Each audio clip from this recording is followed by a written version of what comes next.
If you are a baby boomer business owner, I'm making this video for you. I made some notes for you, and I want to go over some statistics that I think you may find useful if you are thinking about retiring or selling your business.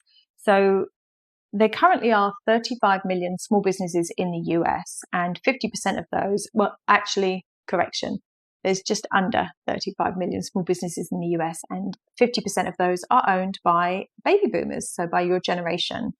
And of the businesses that go up for sale, only 20% of those businesses actually sell. So that's something for you to bear in mind, and that's pretty important. So we've got 35 million small businesses in the US. 50% of them are owned by baby boomers. There's all this talk of something called the silver tsunami, which I don't know if you like that or not, but it's supposedly a wave of businesses that are going to come on the market. But the concern I have with that is in the next 10 to 15 years, 12 million businesses are supposed to be coming available for sale. But if only 20% of all businesses that go on the market actually sell, small businesses, where does that leave this wave of businesses? What kind of shape are they going to be in when the owners need to put them on the market and get them sold? So there is a website called BizBuySell, and it's the largest online marketplace for buying and selling businesses. Now, BizBuySell lists about 60,000 businesses a year, lists, not sells, and then they have 3.5 million visitors per month. So something that's important for you to know, there's no shortage of buyers right now. So if you're in your business and you have no idea if somebody would buy it or not, if it's a good business, there are buyers. And there's no shortage of capital either to fund these business acquisitions or purchases. The challenge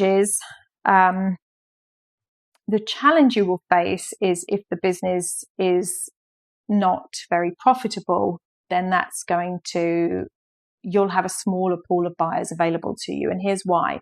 So in my business, I receive inquiries daily from business buyers. And so they'll be looking at different industries and, they'll have different requirements, but there are a couple of things that are consistent and seem to be trending.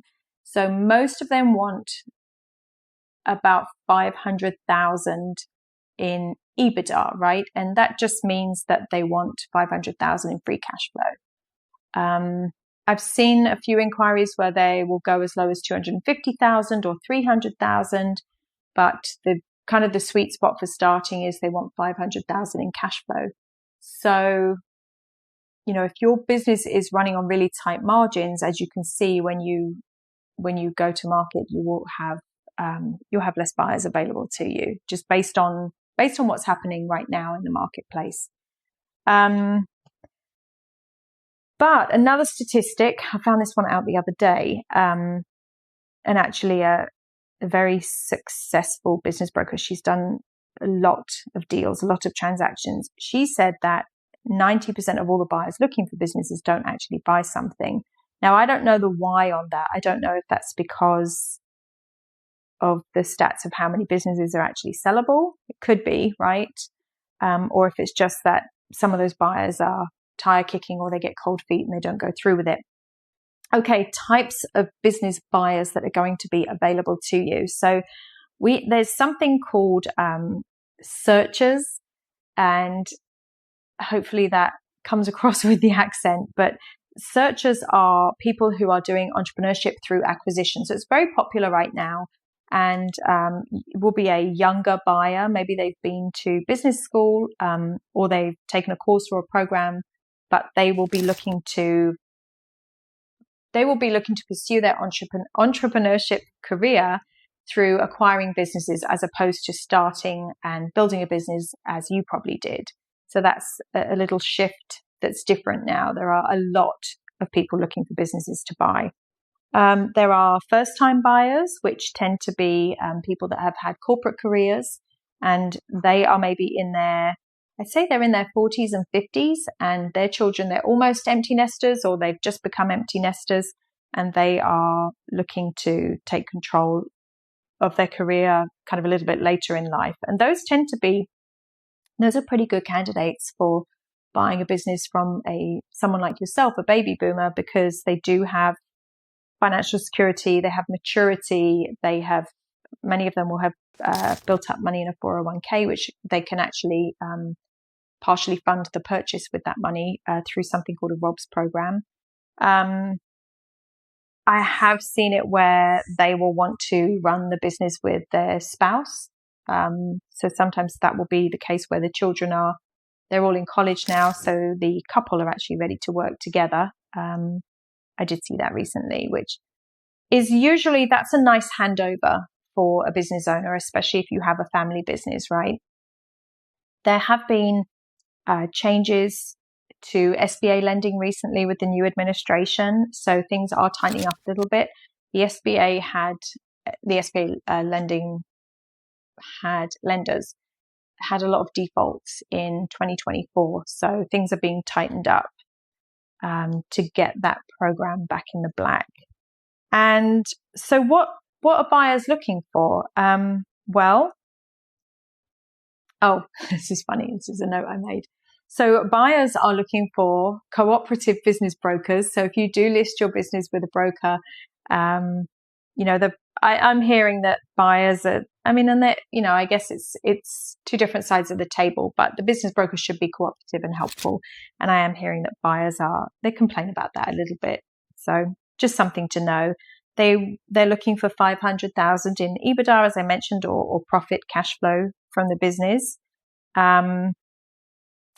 And this I thought was important for you to know. So from your perspective as a seller, if you become a seller, as a business owner, so the buyers that are looking for businesses, right, there has to be good, healthy cash flow in the business. And the reason for that is they are, especially if they're doing entrepreneurship through acquisition, or they are, they're looking to buy a business as a second career, let's say, they're not going to be bootstrapping the way you did when you started the business. So they really do need good cash flow, because they're going to be taking on debt to buy the business, and they need enough cash flow to be able to service that debt. They need working capital, and they need to pay themselves. So I know that this is a very different perspective for business owners, because you may have started your business and been able to, just tighten up and get the business off the ground, but they're going to be buying the business. So just something that I made a note on and I wanted to mention, because it is a different perspective. And the other thing that you would need to know is that they are also going to incur quite a lot of expenses in buying a business. So they will have legal fees. They will have accounting due diligence, because they have to verify. They have to be diligent in verifying that what they're buying is actually what they think they're buying. The last thing that they want to do is, after closing, find out that some of the financial statements weren't quite right and didn't match the bank accounts, and things just didn't tie in. So that's just something as well that you need to be aware of. And what can you do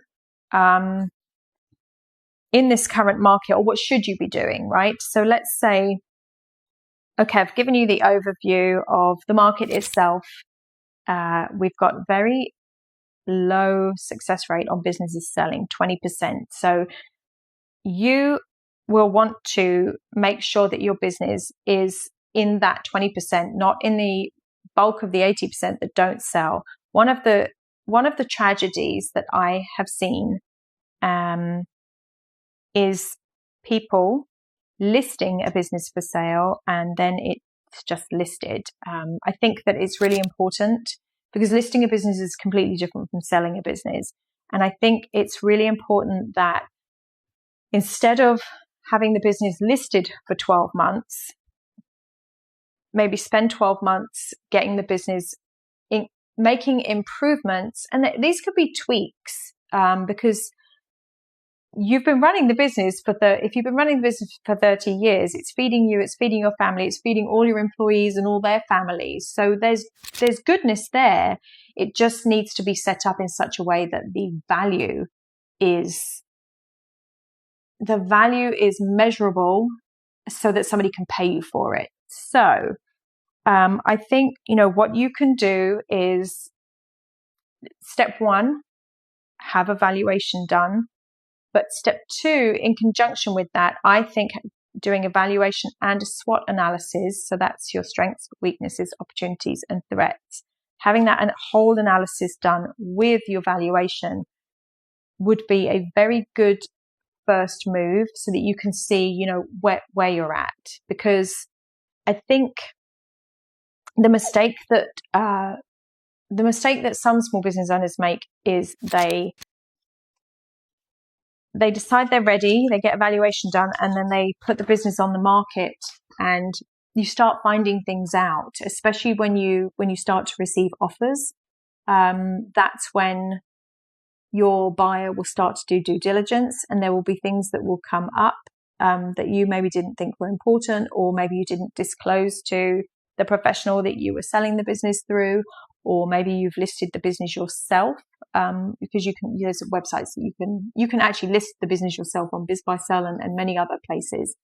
But you're going to waste time if things aren't prepared. So my recommendation is get a formal valuation done, a comprehensive valuation, a SWOT analysis, and then create a plan to make improvements to improve the value. That's definitely going to be the best approach.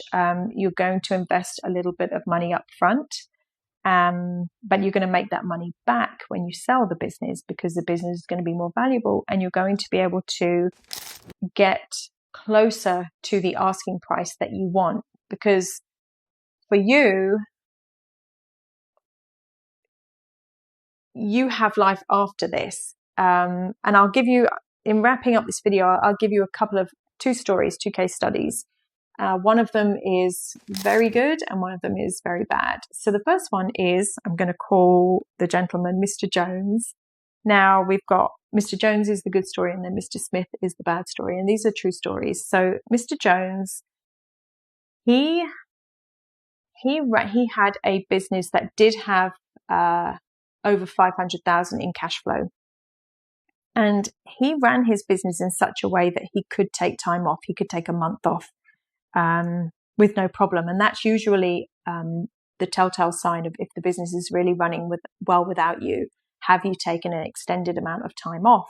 So he was able to take time off, and because he had the cash flow, he managed the business very well. He always, actually in his business, he always focused on sales. So good business, good cash flow. But what he did differently was that probably a few years before he planned to sell, I think he did this always anyway. I don't think he changed anything, but we spoke about it after the fact. I helped him to sell his business, and we talked about it afterwards. And I asked him, because preparing the business to sell it can be challenging because you have to get so many things ready. But sometimes selling the business can also be challenging because, that's your identity, and now you're stepping away from it. But Mr. Jones, he didn't have a problem with that. And he just told me this recently, because I had asked him about that. Was it bittersweet? Was it hard to leave? And he said, no, not at all, actually, because I had planned for it. He had planned for it in his mind. He had planned for it in how he ran his business. And what he did is he brought in a professional to help him with the logistics and the marketing and the nuts and bolts of actually selling the business. But he himself, he was mentally prepared. So his outcome was very, very good. Now I'm going to tell you about Mr. Smith, who did the opposite. So Mr. Smith had a very good business also, and he did not plan. Now, Mr. Smith worked in the business day to day and was the primary driver, he had his hands on everything. And Mr. Jones didn't do that. Mr. Jones had a team that he put in place, and he had a key person who was able to do everything when he wasn't there. But Mr. Smith did not do this. And what happened was there were no discussions with Mr. Smith and his spouse. They ran the business together. There were no discussions about, shall we start getting ready at 65, at 66, at 67. They just had a life event where they were turning, I think Mr. Smith's wife turned 70 before him. And they just ran out of steam. It was just kind of like, oh, well, we're 70 now, we need to retire. And unfortunately, Mr. Smith's wife ran out of steam quicker than he did. And even though he was the driving force, she wanted to, as I think I said at the beginning of the video, she wanted to be able to travel. She didn't want to be tied to the business anymore. And they hadn't really, and the thing with Mr. Smith is he hadn't set things up ahead of time. So if he stopped working, the business would also, it would stop. You know, he didn't have what Mr. Jones had, which was people in place, a full team, a key person. He didn't take the time to do the training. He just, through the years, did what a lot of small business owners do and just kind of ground it out. And unfortunately, just, yeah, as I said, ran out of steam. So what Mr. Smith did is he said, okay, well, we want to retire. So they didn't think they had anything to sell. And also they made the decision that they were going to retire, and they were going to retire in 6 months. So they wound the business down. They had some big, you know, kind of farewell events for the community, retiring, that type of thing. And that was bittersweet. So the two gentlemen had completely different outcomes. Mr. Jones went off and retired and is happily retired. And he sold his house. He relocated. He's actually, I think he's in the process of even relocating his adult children to be closer to him. But this was a happy experience for him because he pre-planned. And Mr. Smith, when he did close his business, this was a very unhappy experience. And they did not pre-plan. And those are the two differences, right? So I think if you're in your business and you're starting to think about what's next, it's time to take action, because you can't just keep thinking about it, because you could end up in a situation like Mr. Smith, who just ran out of steam and just had to be done. So he left money on the table. He closed a perfectly good business. The community was crushed about it because it was a business that served the local community. His wife ended up actually being very unhappy afterwards. And I know that this is something that happens with some people in the older generation, younger too, but I know that depression is something that can creep in. Unfortunately, that did occur. The reason I know a little bit more of the details of the negative side of Mr. Smith's journey is because that is a family member of mine. So I know what the outcome can be when you don't plan, unfortunately. But if we follow what Mr. Jones did and we get prepared, you can certainly have you can have a great retirement. And, you know, you may even decide, well, maybe I'll keep the business. Maybe then your children would want it. Because I know a lot of people's children don't want to take over the business. But maybe if it's organized differently, you're going to need your systems in place, your processes. You're going to want to make sure your people are trained. You're going to want to ensure that your customer contracts are in order. They are transferable should the business sell. You're going to want to make sure that you don't have too much revenue coming from any one customer.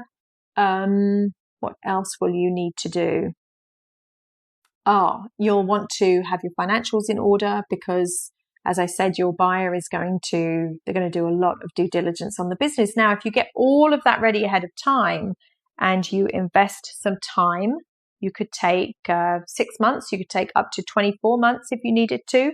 But I would recommend getting out ahead of that and getting everything prepared, just as you would if you were going to sell your house. I mean, you would probably start, there would be some things that you knew you needed to fix, you would get an appraisal done.